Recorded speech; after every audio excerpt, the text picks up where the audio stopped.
Petualangan pertama Nala di pesawat. Nala, seekor kelinci putih kecil yang ceria, sangat bersemangat.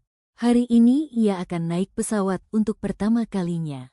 Ia bersama ibunya hendak pergi mengunjungi nenek di kota lain. Di bandara, Nala melihat banyak orang membawa koper. Ia kagum melihat pesawat besar dengan sayap panjang menunggu di landasan.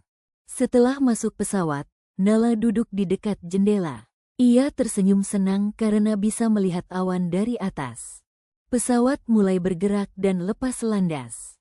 Wuus, Nala merasakan pesawat naik tinggi ke langit biru. Di udara, pramugari yang ramah membawakan makanan ringan. Nala mendapat jus wortel dan roti kecil. Ia menikmatinya sambil melihat pemandangan. Akhirnya pesawat mendarat dengan aman. Nala bertepuk tangan bersama penumpang lain.